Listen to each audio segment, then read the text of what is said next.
안녕하세요. 뽀얀거탑의 아나운서 류일합니다. 여러분 한 주 동안 잘 지내셨죠? 오늘은 나혜란 교수님이 나오셨어요. 안녕하세요. 선생님. 더 아름다우셨네요. 아유, 감사합니다. 요즘 할 말이 이거밖에 없는 거 보니까 안 친하긴 안 친한가 봐요. 아, 우리 여자들의 흔한 인사법이잖아요. 아니, 친해도 이렇게 인사해요, 저희는. 친하면 더 하죠. 그래요. 요즘 뭐 재미난 일이 없어서 우울하시다고요. 아니, 우울하진 않아요. 네. 재밌는 일이 없는 건 아닌데요. 네. 그래요? 한 해가- 어떤 게 재밌나요? 그냥 뭐 사는 게 다 재밌죠, 뭐. 아, 그래요? 왜 방송에서 말이 달라져요?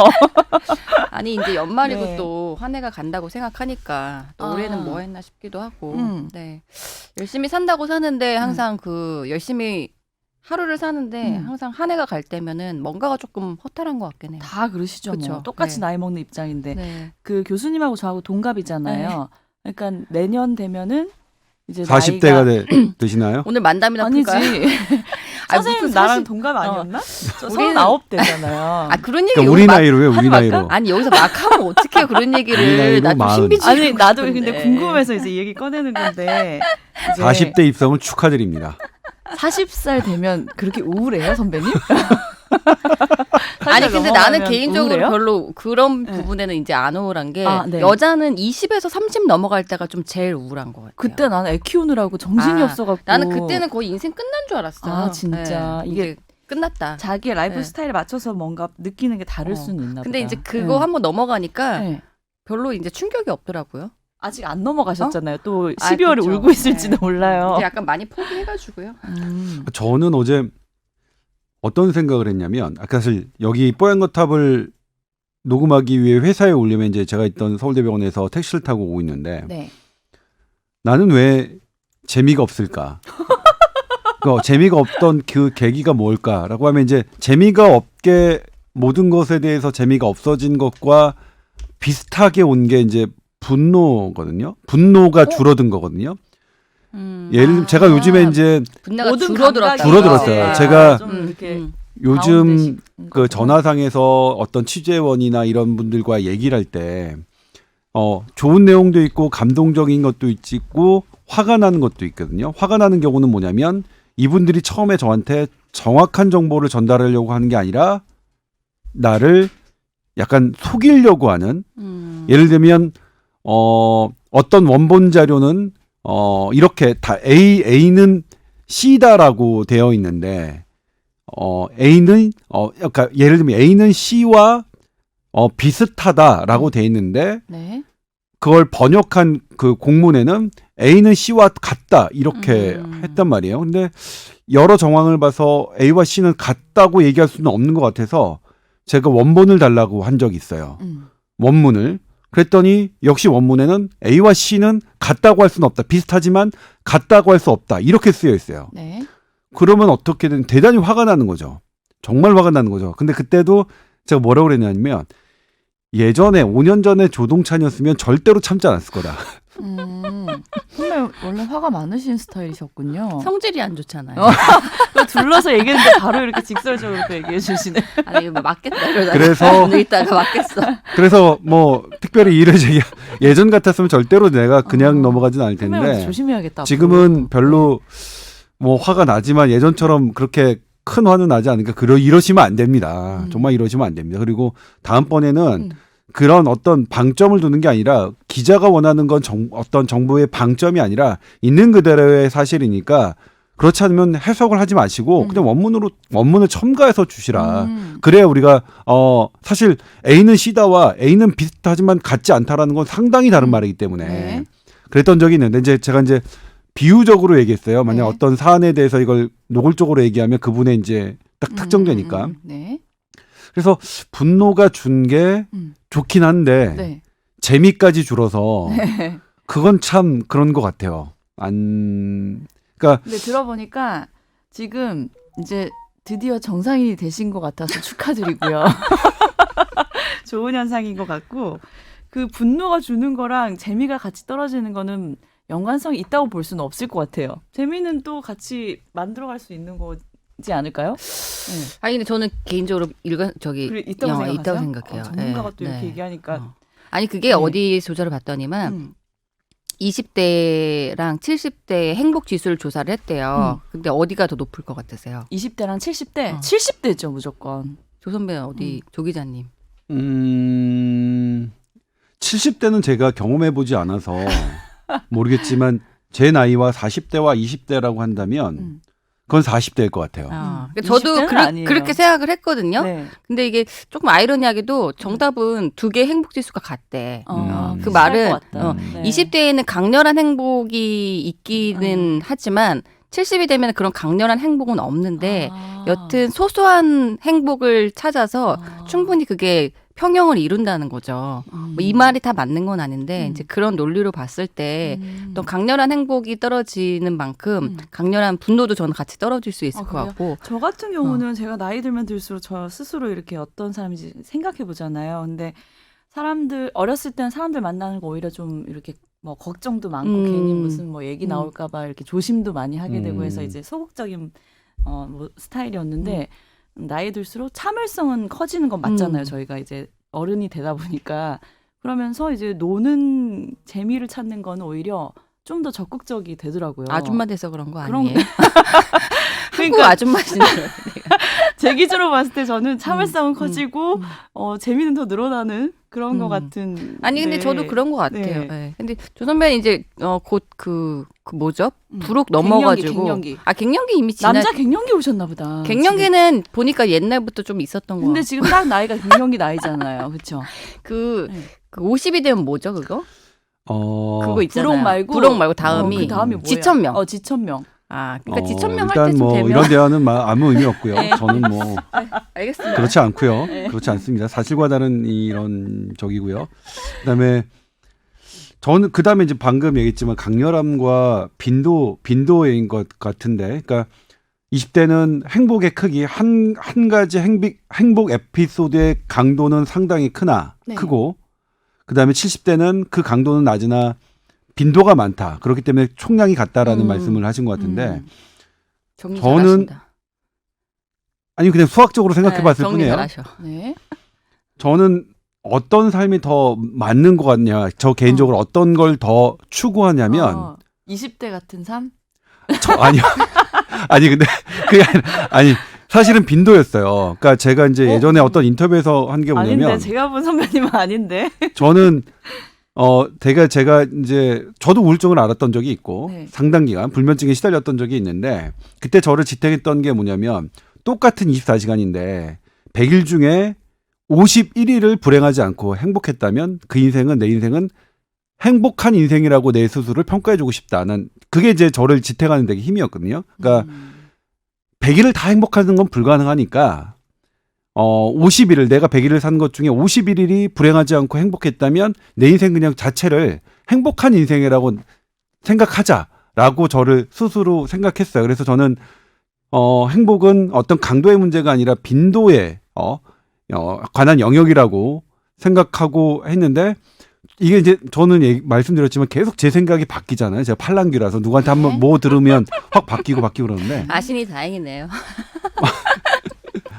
요즘엔 다시 좀 넘어갔어요. 다시 넘어가서 좀 그렇게 강렬한 무언가가 정말 내 인생에서 끝인가 이러면 뭐 그게 또 다시 조금 애석하게 좀 슬픈, 빈도보다도 좀 그래 한 열흘 중에 9일을 별로 재미없게 살아도 하루를 진짜 크고 세게 재밌게 사는 건 또 한번 해보고 싶다라는 생각이 들어서, 어느 게 정답인지는 모르겠는데 지금 저는 그래서 둘다 하세요, 둘 다. 갈팡질팡인데, 네. 근데 어떤 하루를 강렬하게 재밌게 하는 게 지금 저에게 가능하겠냐? 왜냐하면 그러려면 제가 갖고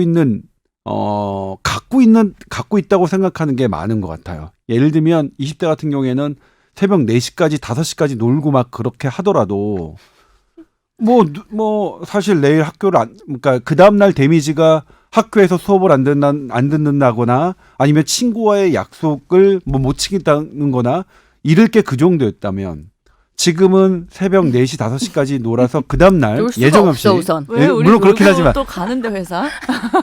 가야죠. 그렇게 되면 제가 잃어야 되는 데미지가 너무 크니까 그것을 되게 염려해서 그런 건 아닌가. 새벽 3, 4시까지 놀지 아, 않았었나요? 무슨 말씀하시는 겁니까? 그런 적 도대체? 있어요? 도대체 무슨 말씀하시는 건죠? 나는 요즘 11시 되면 졸립던데. 큰일 났네. 초저녁 잠이 늘어가지고요. 아.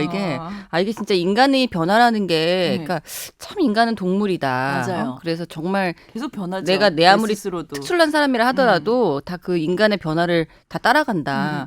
진짜 초저녁 되면 너무 졸려요. 근데 그게 딱 그 드라마 볼 시간이 너무 졸린데 그거 시간 지나가면 또 잠이 안 와. 아침에 일찍 일어나세요? 항상? 아침에 옛날엔 너무너무 피곤해서 못 일어났거든요. 요새는 피곤해도 눈이 떠져. 아침형 인간이 되고 있네요. 아니 그렇다고 아침에 정신이 맑다는 건 아닌데요. 아침에 눈이 떠져요. 그게 굉장히 슬프더라고요, 저는. 옛날 같으면은 막 상상할 수가 없는 일이었는데. 네.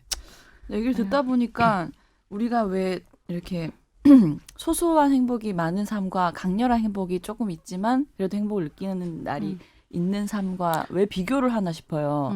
소소하게 행복하면서도 강렬하게 행복한 게 또 있으면 되잖아요. 오늘 뽀탑의 행복론 있네요. 뽀탑 행복론 시간이에요. 아, 그거 한번 아니요, 했어요, 그거는 저희가 한번 행복론 한 이미 번 했어요. 했었고 네. 그다음에 이제 이 사연을 주신 것 때문에 저희가 이제 나중에 이제 임채선 원장이 오면 예전에 이제 임채선 원장이랑 되게 얘기를 나눴던 부분인데 마침 어느 분이 사연을 주셨어요. 그래서 그거는 그때 본격적인 주제를 한번 다루려고 했고 행복론은 이제 노인의 행복론 김광준 교수를 그건 모시고 노인의 행복론이죠. 노인의 행복론에 대해서 우리는 그럼 네, 상처받지 얘기했죠. 않고 사는 법 오늘.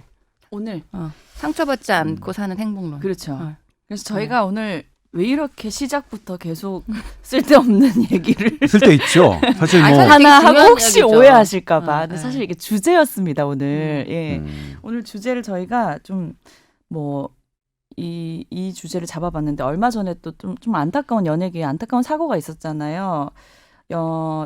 배우 설리 씨가 자살을 하는 일이 있었는데 그게 악성 댓글에 평소에 이제 많이 시달리고 우울증을 앓고 있어서 이런 안타까운 이제 일이 생겨났다는 거를 보고 많은 사람들이 진짜 가슴 아파했었어요. 저도 그렇고요. 근데 오늘 이 얘기를 조금 해볼까 해요. 그러니까 악성 댓글 하면은 솔직히 저도 이제 정말 제가 유명하진 않지만 방송을 하다 보면은 게시판 글에 간혹가다 이제 올라오는 근데 저희가 확인을 안 하고 싶은데 또 궁금하고 이게 바로 반영이 안 되면 또 뭐 이렇게 그러니까 그렇죠. 좀 한 번씩은 확인하는데요. 보면은 진짜 별거 아닌데도 되게 상처받아요. 저희는 저희 이제 SBS 보도국 기자들은 하나의 내가 쓴 기사의 평가를 조회수와 그다음에 댓글 수로도 평가를 받거든요. 네. 물론 그게 이제 평가의 일부분이긴 하지만 흥행이 됐냐 안 네, 됐냐를. 그렇죠. 그리고 네. 댓글 평가가 되게 좋았냐 안 좋았느냐도 일부분이긴 하지만 그렇기 때문에 조회수와 댓글에서 자유로울 수 없거든요. 저도 댓글 보기 정말 싫은데 저희 뉴스 보도국에는 매일매일 그게 통계가 딱 올라갑니다. 가장 조회수가 많은 아, 1위부터 그거 통계를 5위. 내요? 예. 몰랐네. 그래요. 댓글- 네. 베스트 뭐 보도상 뭐 이런 거 매일매일 에브리데이 있죠. 물론 그걸로 보도상으로 상을 주진 않는데, 네. 결정하진 않지만 매일매일 그렇게 하는데 네. 그러다 보면 댓글을 악의적인 댓글을 정말 많이 접하게 되죠. 그러니까 예전에는 제가 그 당시 이제 5년 전으로 돌아가면 분노가 치밀어서 이런 사람들을 하나하나 낱낱이 다시 어떻게 할 것이냐라고 생각했던 적도 있지만 그리고 그때는 그래서 예전에 되게 심각한 상황 되셨군요. 그렇죠. 그러니까 저를 아는 제 친구들은 뭐냐면 저한테 뭐라고 제가 어떤 얘기를 많이 들었냐면 와 조동찬과 적이 안 돼야겠다. 저 자식한테 적이 되면 큰일 나겠다라는 얘기를 조심해야겠어 진짜. 이제 힘 빠졌대요. 여러 번 했는데 지금은 그렇지는 않아요. 지금 모르겠어요. 지금은 그러니까 올해 사건 같은 경우에도 그러니까 제가 작년에 미국에 갔다 와서 왔는데 너무 정말로 지나가온 그러니까 그 당시에는 되게 너무 그러니까 뭐 가습기 살균제하고 인보사 문제죠. 그리고 지난번 가습기 살균제 저희가 방송을 했는데 제가 고백했습니다만 8시 뉴스에 발제가 안 돼서 뽀얀거탑에 할 수밖에 없었다 했는데 거기도 이제 댓글이 우리 팟빵에 그랬죠. 기자들이 지겹고 그림이 안 되니 안 하는 거겠죠. 조국 뉴스만큼 맹공을 퍼부었다면 저 기업들이 버텼을까요? 관심 없던 적 없어요. 당신들 그러니까 관심 없었던 적 없어요. 본인들은 당신들 기자들이 관심 없는 거지. 이렇게 이제 우리 그 방송에 대해서 댓글을 달아주셨어요. 네.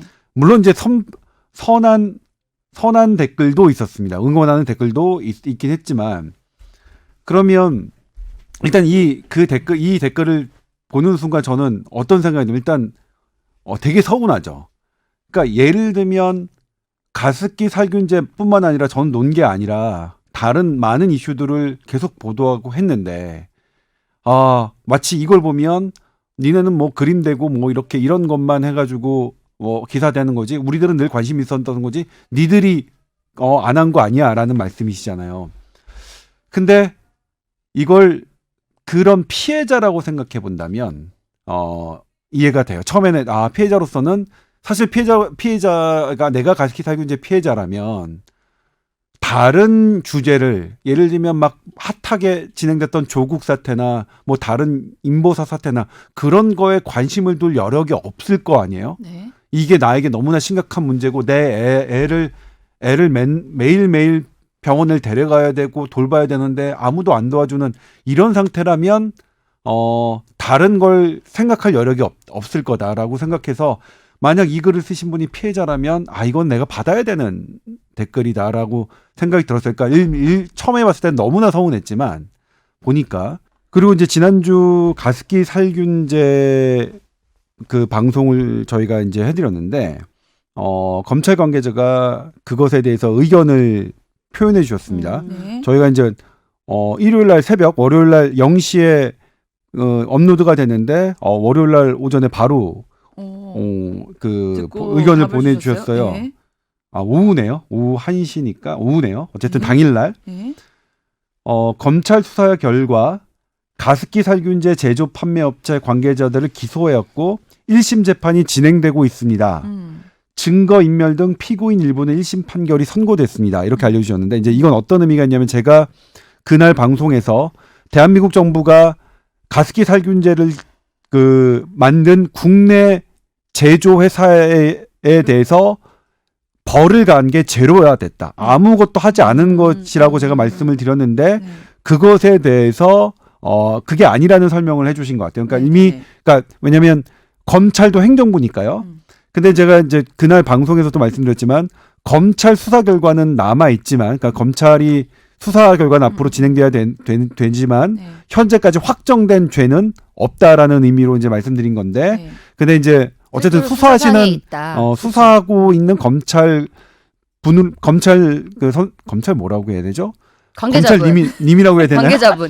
검찰을 그냥 검찰이라고 하면 내가 뭐가 조금 잡혀갈 것 같아서 검찰들은 그러면 이제 조금 좀 힘이 빠질 수 있잖아요. 그러니까 그럴 수 있겠네요. 그래서 그 부분은 검찰분들이 음. 물론 저는 뒤늦었다고 생각합니다. 2019년에 이게 이제 수사가 된 건 뒤늦었다고 생각하지만 뒤늦게라도 수사를 좀 잘해 주셨으면 좋겠어서 그 마음에 이제 그 의견 드리고요. 또 하나 이제 뭐냐면 지난번 이렇게 공정위가 SK 케미칼에 대해서 그 어떤 과징금을 부과하고 시정 명령을 낸 걸 위법하다고 판단해서 돌렸잖아요. 그러니까 SK 케미칼에 손을 들어줬잖아요. 네. 이게 피해자들이 SK 케미칼에게 어떤 민사 소송을 하는데도 불리하게 작용할 수 있다라고 제가 말씀드렸는데 검찰에서는 이제 뭐라고 저한테 의견 주셨냐면 형사 재판이 잘 진행되면 이를 근거로 민사 재판을 진행할 수 있게 됩니다. 그러니까 형사 재판이 최종 가습기 살균제 국내 제조 업체들에서 그들의 죄를 잘 형사 재판으로 밝혀지면 민사 재판에도 상당히 유리할 수 있다라는 거를 밝혀주셨습니다. 네. 그러니까 형사 재판에도 많은 관심 당부합니다. 이렇게 의견을 보내주셨는데 그 사안이 있어서 말씀을 드립니다. 굉장히 중요한 사안이네요. 아직 끝난 게 네. 아니라 네. 아직 계속 수사가 진행될 여지가 있다 이런 말씀을 남겨주신 거죠. 네, 그렇습니다.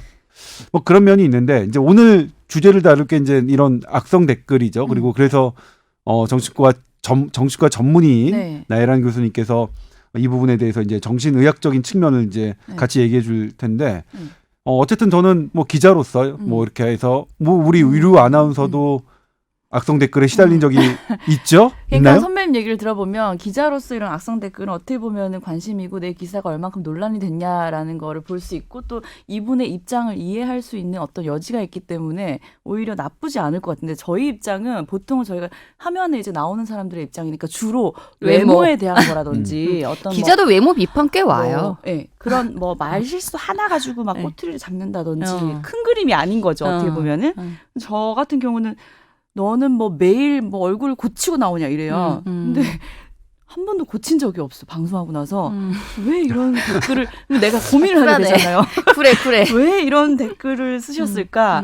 뭐 음. 아침에 얼굴이 부어서 뭐 이상하게 보였나? 그러면서 자꾸 위축이 되는 거예요. 근데 방송에 신경을 써야 되는데 뭐 외모에 자꾸 신경 쓰는 게 나 스스로도 이제 싫어지고 이러면서 이제 마음이 점점 더 이제 막 위축돼 그 댓글 하나로 그런 게 이제 근데 이게 댓글을 네. 쓰는 사람들 분들의 심리는 내일이 아까 조 기자님이 이야기하신거나 우리 유 아나운서님이 이야기하신거나 결국은 비슷할 것 같긴 해. 조금 맥락이 다를 수 있지만, 네. 근데 결국은 그냥 자기 그 사람과의 어떤 그 실제적인 진정성 있는 관계에 있어서 네. 제가 유일아 아나운서한테 이렇게 있어서 아예 우리 친구야. 근데 내가 속상한 걸 이야기하고 너 왜 이래? 혹은 너 이거 나빠라고 이야기하는 게 아니고 그냥 내가 화가 나는 부분이 있는데 네. 그거를 어떤 사람한테 그냥 던지는 거죠. 네. 근데 그 어떤 사람이라는 게 나랑은 실제로 실제적인 관계가 없고 사실은 잘 모른다는 측면에서는 조 기자님한테 뿌리는 댓글이나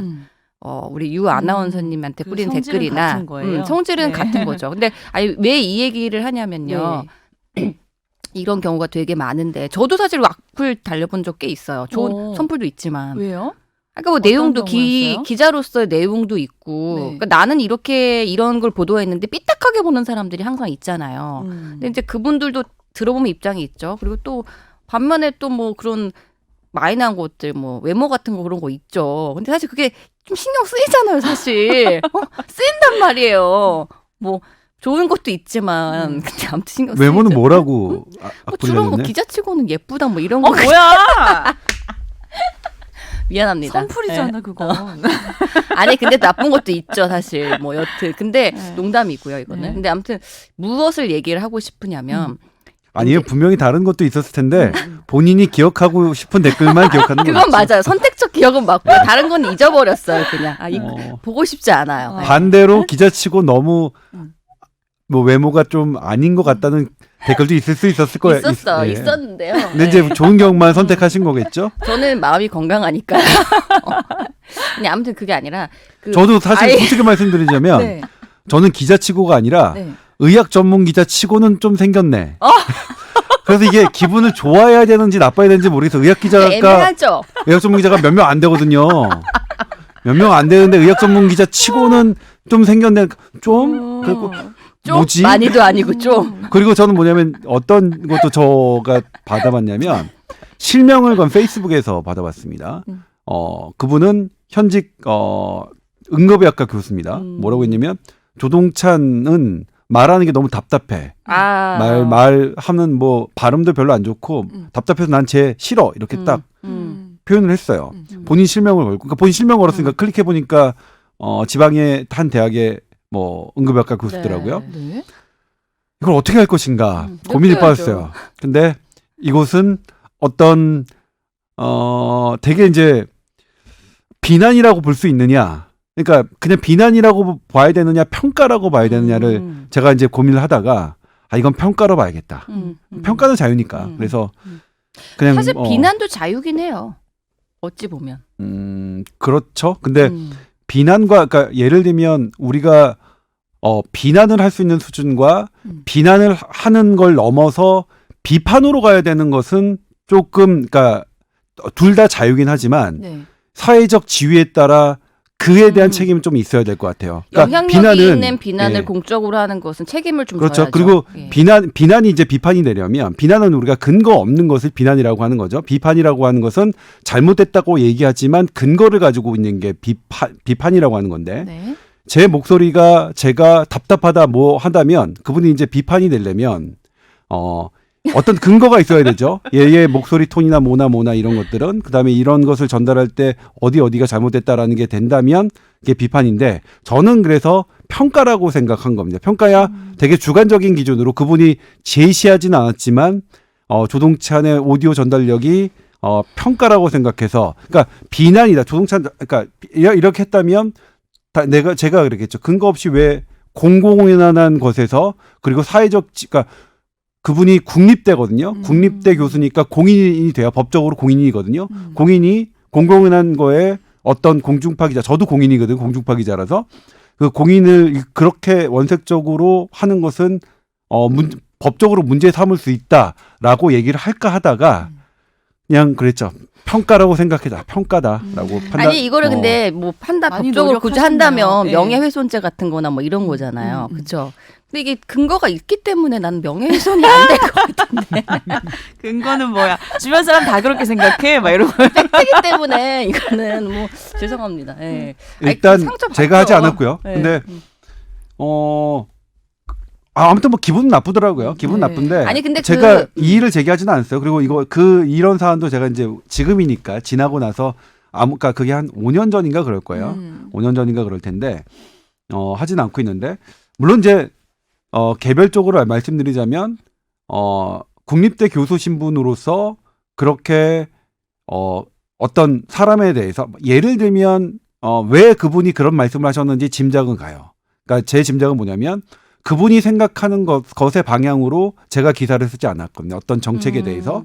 그리고 그 정책은 누구의 비판, 그러니까 그분이 저 사람이 저 기자가 쓴 요 정책은 정말 이래서 마음에 안 들어 그러면 뭐 그런 건 어쩔 수 없는데 네. 그렇게 하지 않고 그런 근거를 구체적으로 대지 않고 반대로 제 목소리 난 너무 싫어. 이런 식으로 표현하신 게 아닌가 그래서 더 그때는 상당히 기분 나빴는데 나쁘죠. 예. 이게 되게 포인트인 것 같아요. 맞아요. 더 예, 크게 이게 생각하는 포인트인데 거. 예. 아니 댓글에 상처를 받거나 혹은 요즘에 뭐 그러니까 공인이나 유명인이 아니더라도 SNS나 이런 것에서 상처를 받는 그렇죠. 경우가 종종 있잖아요. 근데 이제 조 기자님이 이야기하신 게 사실 저는 핵심이라고 생각하는데 댓글로 여튼 공격을 하는 분들은 뭐 공격 티가 나든 안 나든 사실 그 팩트를 사실 벗어나진 않아요. 네. 그러니까 아예 말도 안 되는 이야기를 하는 것은 아니기 때문에 네. 그 사람도 한 번쯤은 생각해 볼 여지가 있어서 마음에 상처가 오는 거거든요. 그렇죠. 예. 네. 그러니까 좀 논란이 되거나 그냥 50대 50인 비율일 수도 있긴 하지만 여튼 아주 말도 안 되는 말을 하지는 않으니까 그걸 보는 이제 당사자가 상처를 받을 수가 있는데 근데 이제 핵심은 아까 이야기하신 것처럼 사실은 그 팩트를 전달하려는 게 아니고 그 댓글 쓰는 사람들은 그 자기만의 저의가 있거든요. 아까 같은 그 국립대 교수님, 모 교수님은 아마도 내가 원하는 방향으로 기사가 쓰지 않은 것에 대한 분노나 반감을 다르게 그렇게 이야기하지 말고 표출하시는 다른 거야? 이제 소재를 가지고 그 사람을 공격한 거고. 그런 걸까요? 뭐 보통 이제 외모 댓글 다시는 분이나 그런 지엽적인 거 하는 분들은 네. 사실 다른 부분에 대해서 여튼 그 사람에 대해서가 아니고 혹은 다른 부분에 있어서 화가 있는데 그냥 그거 그 사람한테 던지는 건데요. 유일한 아나운서한테 만약에 너무 예쁘게 생겼어요. 그러면 말 그대로 선풀이지 화가 날 일이 없잖아요. 네. 이거 분노 표현이 아니잖아요. 근데 약간 애매할 것 같은 거. 내가 어제 술 먹어서 얼굴이 부었는데 요즘 뭐 보톡스 많이 맞으시나 봐요. 그러면 내가 좀 그렇게 보일 수도 있나? 라고 고민할 만한 거. 그렇죠. 그런 걸 던지잖아요. 네. 그러니까 사실은 SNS나 뭐 공인으로서 댓글을 보시는 분들이 그 컨텐츠를 볼 때 너무 그거가 나에 대한 진실된 공격이라고 생각은 안 하는 게 좋을 것 같긴 해요. 물론 쉽지 않은데 저도 그런 거 본 적이 있죠. 저는 제일 상처받는 것 중에 하나가 무슨 라디오 같은 걸 하는데 네. 직접 보진 않았어요. 근데 이제 전달을 들었는데 제가 왜 이렇게 말투가 싸가지가 없어 이렇게 했다는 거예요. 근데 이거 봐 또 이렇게 옅은 미소가 오잖아요. 그러니까 마냥 아니라고 부인하기도 좀 어려운데 내 진심은 그건 아니지만 50대 50으로 잘 모르는 사람이 그렇게 느낄 수도 얕게 보면 있겠구나. 그렇게 보일 수 있죠. 그러니까 예. 모르는 사람이 그러니까 나는 좀 밝게 얘기하겠다고 그렇지. 했는데 네. 갑자기 이러니까 뭐 그래서 라디오에는 적합하지 않은 목소리인 것 같아요. 뭐 이러니까 나는 나도 부드럽게 말할 수도 있긴 한데 그냥 좀 근데 이런 것처럼 나도 한 번쯤 돌아보게 되는 멘트를 하기 때문에 근데 이렇게 마음에 상처가 오죠. 그래서 그렇죠. 앞으로는 라디오에서 되게 다정하게 이야기해야겠다. 그러니까 저런 안 걸 어울려, 이제 안 어울려. 요 바닥에서 쓰는 용어는 네. 인상 비평이라고 해요. 네. 그러니까 인상 그렇죠, 비평. 인상이죠. 그러니까 저 사람은 뭐 싸가지 없게 얘기하는 것 같아. 조동찬은 되게 답답해. 얘기하는 게 답답해. 이런 것들이 인간이 답답해. 그건 싸가지가 뭐냐면 없어. 답답하다는데 근거를 요구할 수 없잖아요. 그러니까 그거는 이미지에 대한 예, 비판. 뭐, 네. 뭐 그런 부분인데 아무튼 인상 비평은 근데 고차원적인 비평이 아닙니다. 그러니까 가장 그 학계에서는 저도 이거는 이제 다른 사람의 강의를 통해서 제가 얻은 건데 네.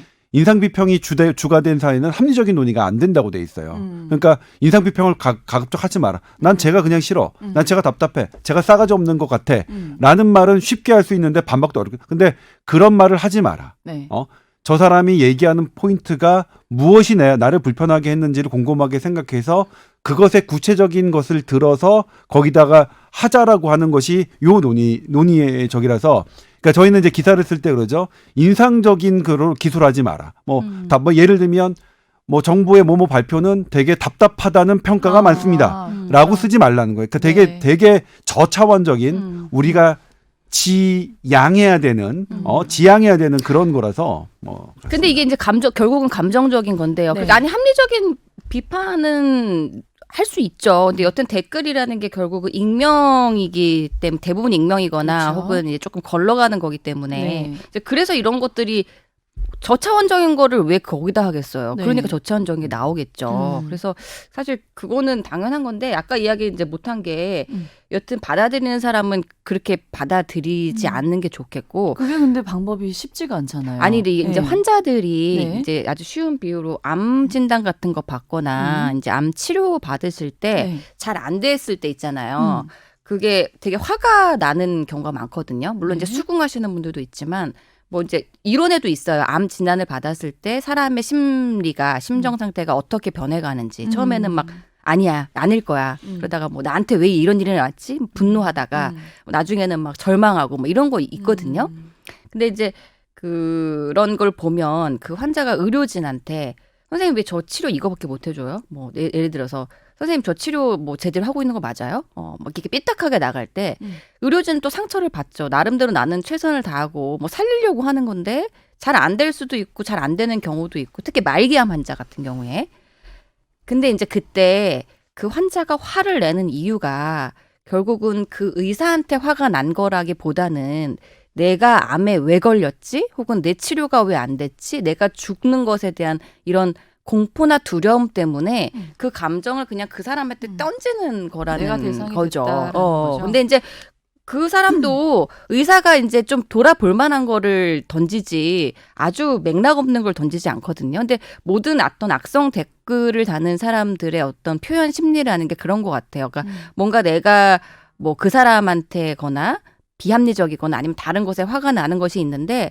여튼 난 그걸 표현을 하긴 해야 돼요. 사람이니까. 근데 그걸 하고 싶은데 할 게 사실은 이런 SNS나 익명 댓글 창이 굉장히 요즘 좋은 장이 됐죠. 근데 아무튼 나도 통쾌한 감정을 느껴야 되잖아요. 네. 뭔가 반응이 있어야 될 거 아니에요. 근데 반응이 있으려면 그 사람도 한 번쯤 약간 생각을 해볼 만한 그래도 팩트가 어느 정도는 있을 법한 거를 걸고 넘어줘야 되거든요. 그러니까 보는 사람은 되게 상처가 되기가 쉽고 바바리맨이 보면 바바리맨 아시죠? 네. 여고생 때. 네. 여고생 나오셨어요? 여고? 네? 바바리맨 아세요? 알죠. 알죠. 네. 네. 그 바바리맨이 저는 실제로 본 적은 없어요. 네. 그러니까 요즘에 많이 저는 실제로 본 적 있어요. 아 그래요? 예. 전 남자고등학교를 왜 남고 다녔는데 앞에 계셨지 그분이? 네, 남자고등학교에서 계셨어요. 좀 이상하시네. 예. 아니 근데 바바리맨이 그 바바리맨 된 이유가 이런 악성 댓글이랑 사실 비슷한 건데 조금 보면 네. 그게 바바리맨이 이렇게 펼쳤을 때 상대방 여고생들이나 이런 이제 좀 그런 친구들이 깜짝 놀라서 거기에 희열을 느끼기 때문에 하는 거지. 네. 만약에 그냥 지나갔는데 만약에 어떤 뭐 남자가 미친놈 아니야 저 모르고 뭐 그러니까 모든 사람이 조 기자님 그러니까 같은 개무시한다면 그 안 바바리맨이 한다는 안 거죠. 한다는 것이죠. 그 사람은 예. 희열을 느끼지 못한다는 거죠. 저 그러니까- 개무시가 방송 용어로 부족한데. 아니, 팟캐에선 하긴 부정확하지 괜찮다고 않아요. 하더라고요. 예. 예. 그래서 이제 결국은 그분들도 그런 거를 알고 있기 때문에 하는 것이기 때문에 네. 그 속아주는 당해주는 게임에 굳이 말려들 필요는 없을 것 같아요. 근데 사실 저는 개인적으로 또 근데 쉽진 않아요. 쉽지 않죠. 네. 나도 당해봤다니까. 알잖아. 나도 기분 상당히 이론적으로는 상했지. 머리로 알아요. 이거 개무시하자. 네. 이거 진정한 무시를 뜻이 아니다. 뭐 못할 이렇게. 만한 내용을 음. 건다니까요. 음. 그래서 이제 제가 말씀을 하기 전에 이제 그러니까 최근에 이 악성 댓글과 관련된 연구 결과들을 제가 소개해드리면 지금 악성 댓글에 대한 대책까지 이어서 우리가 좀 얘기를 해볼 수 있을 것 같은데 이게 그러니까 예전부터 보니까 제가 이제 논문을 검색해 보니까 2010년대에서부터 미국하고 그러니까 외국이나 우리나라도 관련 연구들이 돼 있는데 이제 뭐냐면 악성 댓글을 분석해 보면 악성 댓글이 이제 부정적인 요소 이런 것들이 되게 많았고 그리고 그 악성 댓글을 다는 사람 예를 들면 지금 이거는 한국 콘텐츠 학회에 발표된 논문인데요. 악성 댓글을 작성할 때는 분노의 감정을 조절하지 못하고 충분히 생각하지 않은 상태에서 글을 작성하고 있음을 나타낸다. 그렇게 드러난 거죠. 그러니까 악성 댓글을 다는 사람들의 그 순간의 특징은 어쨌든 분노 조절이 안 돼 있는 상태고 차분한 감정이 아니라는 거고 네. 그다음에 이거는 이건 잠깐만요. 이거 어디에 발표된 거냐? 이것도 어쨌든 잠시만요. 이게 제가 사진으로 찍다 보니까 눈 작으면 제가 이제 노안이 와서 잘 안 보이거든요. 슬프네요. 네. 멀티미디어 서비스 어쨌든 이것도 이제 언론학 정보 그 논문인 것 같아요. 여기는 뭐냐면 악성 댓글을 다는 청소년과 그렇지 않은 청소년의 윤리 의식을 비교해 봤어요. 아마 윤리 의식은 뭐 정신과 뭐나 아니면 심리 그쪽에서 하는 툴을 저기 했겠죠. 근데 거기서도 뭐냐면 그러니까 악성 댓글을 다는 애들의 윤리 의식이 더 낮은 것으로 나타났다는 점이에요. 그럼 이제 우리가 여기서 대책이나 이런 것에 대해서 좀 생각해 볼 필요가 있는 것 같은데 제가 말씀드리자면 처음에 요즘에 이제 방통위에서 그 가수 설리 씨의 죽음을 통해서 악성 댓글을 막아야 된다는 방안의 하나로 지금 댓글을 다 익명화 시켜서 하잖아요. 그래서 이걸 그러니까 반실명제. 네. 어쨌든 간에 요 문제가 되는 경우에 사람들이 뭐 대충 조금만 한 단계만 거치면 바로 일반 사람도 알 수 있게끔 네. 하는 논의가 있는데 이게 맞느냐 안 맞느냐 하는 부분에 지금 논란이 있어서 그렇거든요. 그러니까 예를 들면 이제 이것에 대해서 찬성하시는 분들은 바로 내 이름이 거론된 내가 누군지 알면 이렇게까지는 안 할 거다. 악성 댓글이 줄어들 그렇겠죠. 것이다. 네. 라고 말씀하시는 분도 있고 네. 반대로 반대로 그렇지 그런 거죠. 않다. 네. 왜냐면 페이스북이나 이런 거 뭐 페이스북하고 트위터 같은 경우에는 실명을 걸고 얘기하는 건데 거기도 악성 댓글은 차고 넘친다라는 말씀을 해주셨고 그런 과정에서 이제 뭐냐면 제도를 그러니까 이게 되게 좀 이상적인 얘기긴 하지만 제도를 막는 것보다 윤리 의식을 그러니까 높이는 게 더 중요한 문제지. 그러니까 이렇게 어떤 악플을 막으려고 처벌을 강화하는 것들이 과연 얼마나 효과가 있을까 있느냐 이런 말씀을 하시는 분들도 있어요. 이상적이긴 윤리의식을 하지만 높인다는 게 참 근데 어려운 일이잖아요. 너무 추상적이에요. 네, 너무 추상적이고 일부 글쎄요. 근데 만약에 실명을 거론한 댓글에서 악플을 받으면 어떨까요? 저는 그거는 사실은 차라리 더 나을 나을 수도 있을 것 같아요. 네. 아까 말씀을 하셨는데, 그러니까 뭐 SNS, 페이스북이나 이런 데서 실명을 걸고 악플을 겨는 사례가 많기 때문에 뭐 의미가 없다고 하시면 저는 의미가 없지는 않을 것 같아요. 저도요. 네. 또 이 디테일한 내용 자체가 조금은 다를 수 있어요. 대놓고 누가 네. 어떤 사람이 명백한 사람이 나한테 구체적인 욕을 하면 기분이 좀 덜 나쁠 것 같지 오히려 않아요? 솔직하게 말씀해 주시는 거네라고 받아들일 수도 있는 거고. 그래서 그거는 좀 저는 의견이 저는 다른데. 제가 이제 제 경험을 말씀드리자면 제가 백남기 농민의 사망 진단서가 처음에 이제 병사로 나왔었죠. 제가 그걸 외인사다라고 보도를 했었는데 그 보도를 보고 신경외과 전문입니다. 저보다 이제 그 보도 번호가 빠르니까 저보다 먼저 저는 이제 사실 뭐 선배나 후배냐는 개념이 지금은 싫습니다. 그러니까 우리나라에서 없어져야 되는 개념이 선배 후배 개념은 없어져야 된다고 생각해서 지금은 저는 이제 웬만하면 동료라고 표현을 하는데 근데 이건 좀 개인적인 생각입니다. 이건 SBS의 공식 입장도 아니고요. 그럼 제가 앞으로 선배님한테 컬리그. 조동찬님 뭐 이렇게 뭐 그렇죠. 된다는 동료죠. 그래서 저는 선배라는 것 이게 되게 뭐냐면 뭔가가 내가 더 나은 것 같잖아요. 그러니까 뭐 우월한 것 멋지죠. 같잖아요. 근데 네. 그렇진 않으니까. 근데 그때 저보다 먼저 그래서 제가 이제 표현을 저보다 먼저 그 전문의가 되신 분이고 그러니까 그렇다 보면 신경외과 전문의 경력이 저보다는 더 많으신 분이겠죠. 그분이 자기 실명을 걸고 페이스북에 댓글을 다셨어요. 뭐라고 했냐면 저렇게 판단한 것은 신경외과 경력이 짧아서 그렇다. 내가 신경외과 전문의를 많이 했지만 저런 건 당연히 외인사로 나간다라고 했어요. 근데 사실관계가 다르죠. 그래서 제가 이제 그분 바로 밑에다 댓글 달았죠. 이런 관계는 원칙대로 해서 하면 대한의사협회의 규정과 1, 2, 3 그리고 1, 2, 3의 규정에 따르면 이 사람의 이것은 변하지 않았기 때문에 다른 근거 예를 들면 백남기 농민이 구급대로 이송을 해갔잖아요. 그때 구급대원이 망치로 때렸거나 외격을 가했거나 아니면 병원에서 수술방에서 수술하다 떨어졌거나 이런 것으로 인한 추가 외상이 아니라면 외상으로 처음에 외상이 분명히 뇌출혈을 가져왔기 때문에 그 외상의 원인은 물대포라고 봐야 되는 게 맞거든요. 그러면 그럴 경우에는 뭐냐면 사망이 물대포인 거예요, 원인이. 우리 규정에도 그렇게 돼 있어요. 그래서 그렇게 제가 했어요. 그리고 그런 식으로 그러니까 신경외과 경력이 짧다는 것만으로 본인이 신경외과 경력이 더 많다는 것만으로 짧은 사람의 지식은 다 틀리다라고 논리는 대단히 위험하다라. 그렇게 말씀하시는 건 대단히 신경외과 전문의답지 않다라고 이제 답글을 달았는데 혈기 있으실 때죠? 그렇죠. 네. 혈기 있으시죠. 그래도 오네요. 그분은 완전히 이제 모든 글을 다 내리셨어요. 본인의 뭐 글과 이런 것들을. 그래서 실명으로 다는 것은 이제 그렇게 바로 반박할 수 있는 그런 여지는 있긴 하지만 네. 그렇다고 해서 발생 자체가 줄 것이냐 말 것이냐. 그러니까 교정은 좀 더 쉽게 될 수 있는데 발생 자체가 줄 것이냐는 문제는 논란이 많은 것 같아요. 그러니까 그것에 대한 연구는 아직 잘 안 돼 있는 것 같아요, 학계가. 그래서 발생이 줄겠죠. 줄 수 있어요. 이거는 당연히 줄겠죠. 어떤 이슈가 정확하게 있는 부분이어서 논란의 여지가 있는 부분이라면 어떻게 보면은 연예계나 이런 쪽의 댓글들은 아무 생각 없이 올라오는 악성 댓글도 아니 되게 생각이 많거든요. 있다고 해도 네. 내용이 많이 줄 거예요. 알맹이가 없는 네. 글들도 되게 많고 그러니까 그런 것들은 좀 줄 수 있을 것 같기도 해요. 줄겠죠. 예, 예. 네.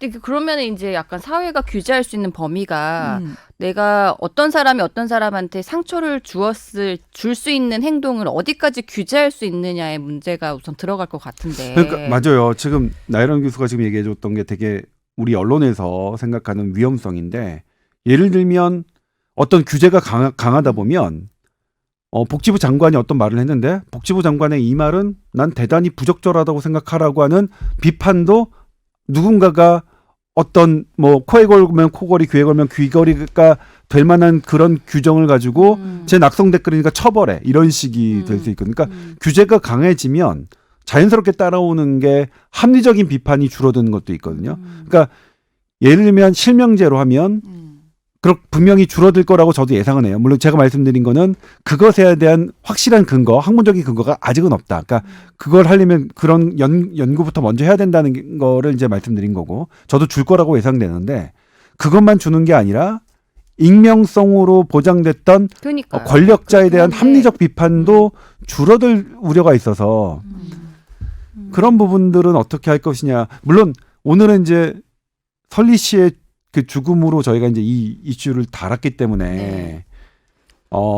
그렇게 어떤 외모 특히 이제 저는 목소리도 외모인가요? 그렇죠. 그렇죠. 네. 저도 외모 나도 외모.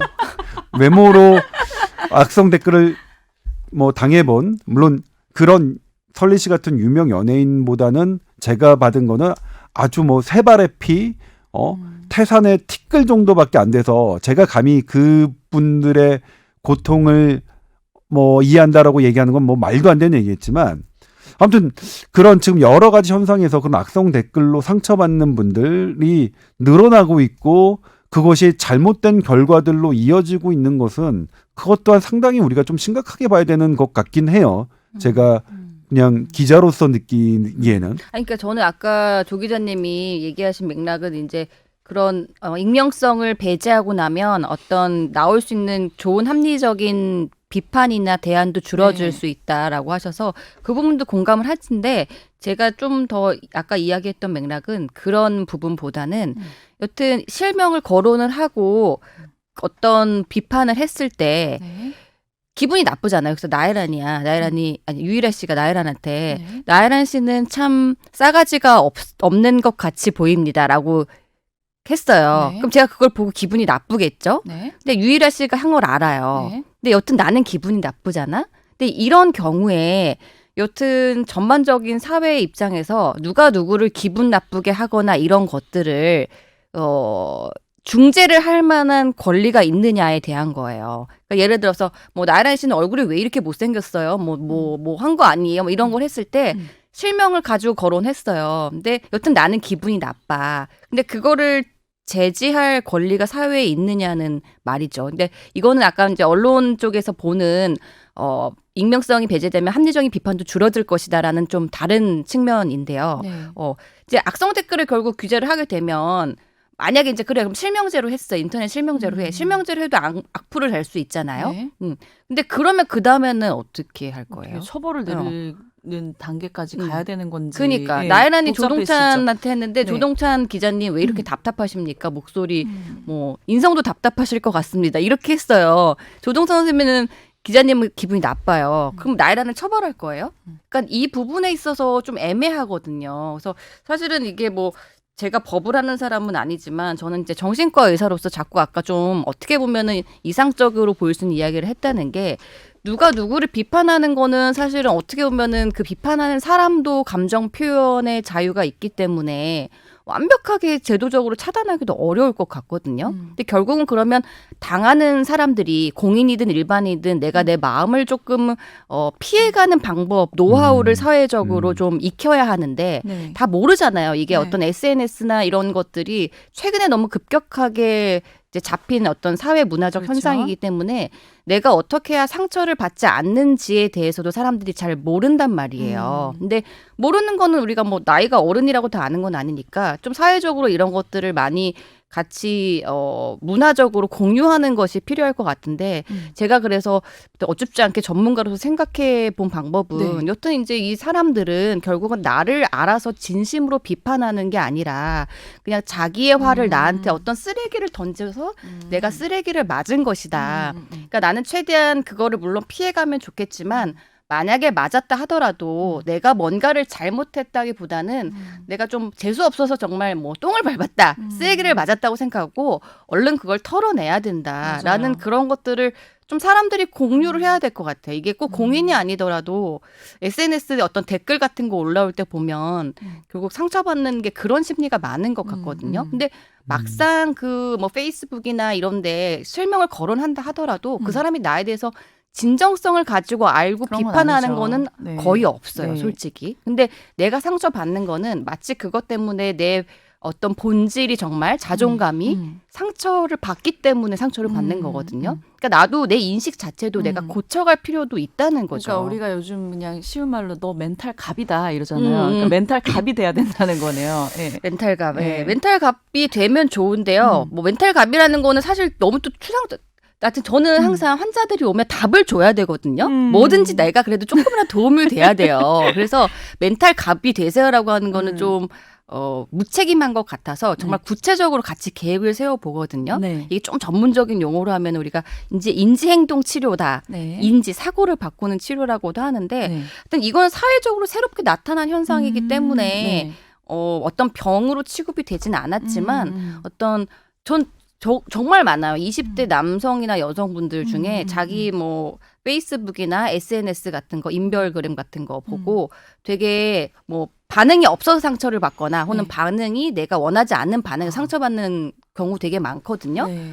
그런 경우에 대답을 해줘요, 다. 근데 이제 이런 것들을 공유를 안 하면 혼자서 고민하다가 결국 이제 마음에 병이 되는 것 같거든요. 근데 이거는 공인이 아니더라도 저는 이제 요즘 같은 사회에서는 누구나 이런 있을 수 있죠. 생각을 좀 네. 하면 좋을 것 같아요. 그러니까 이런 악성 댓글들이 나에게 구체적으로 공격하는 게 아니고 이 사람의 이제 입장에서 어떤 분노의 얘가 표출을- 뭐가 화가 났구나. 응. 얘는 분노가 있구나. 얘는 왜 사회가 참 이게 사회적으로 돌아볼 그렇게 필요는 있는 게 이해해버리는 걸로. 왜 이렇게 사람들이 네. 분노가 가득한 사회가 됐는지는 좀 다른 문제이긴 한데 여튼 그거를 투사할 수 있는 던질 수 있는 사람한테 쉽게 던지는 것 같기는 해요.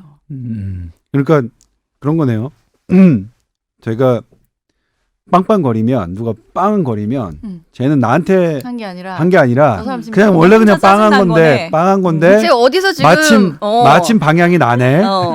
그러니까 제가 빵한 거에 대해서 내가 그렇게 상처받지 말자 이 말씀이신 것 같은데. 네. 근데 사실 저도 이렇게 하면 안 되는데 가끔 빵할 때 있거든요. 네. 근데 빵할 때 물론 내가 기분 좋고 빵빵빵 한 게 있지만 그거보다는 빵하면 상대방이 약간 뭐 약간 왜 저래? 움찔하겠지? 네, 네. 라는 이런 심리가 깔려 있는 거잖아요. 내가 사실 남을 공격을 하겠다는 심리가 깔려 있기 때문에 사실은 그게 그렇게 내 입장에 당하는 사람 입장에서는 어떻게 보면은 그거를 진정성 있게 받아들일 필요가 전혀 없어요. 어떻게 보면. 근데 이게 아까 제가 염려를 한 거는 결국은 그래서 사회적으로 규제를 어느 선에서 타협할 것이냐 이거는 참 어려운 문제이기 때문에 아직은 답을 내기는 어렵지만 여튼 우리는 당장 이 사회적으로 그 안타까운 현실들이 계속 일어나는 걸 극복해야 되니까 네. 좀 그런 마음을 가지면 저는 좋을 것 같아요. 그럼요.